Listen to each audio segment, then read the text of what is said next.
mucho ya de ellos, porque ¿Y eran los telleros? llamábamos yo los telleros.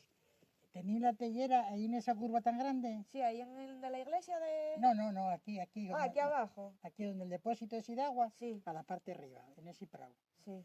Y ellos vivían en la iglesia de San Pedro, la Sí. primera casa a la izquierda yendo para arriba. Sí. Ahí vivían en una casa pequeña, bajina que había ahí. Sí.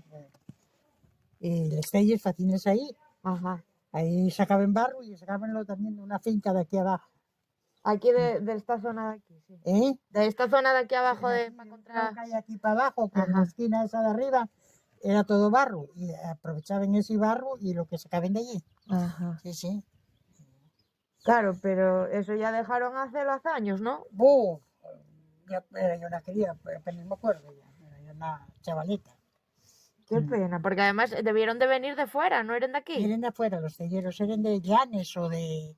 También que eran de Llanes. Anda, mira. Me parece que eran de Llanes. Y vivían en una casina, según pases la iglesia de San Pedro para arriba, Sí. a mano izquierda, una casina que había pequeña ahí. Ajá. Ahora hay una alta, pero antes había una pequeña así de una planta sola, Sí. y ahí vivían.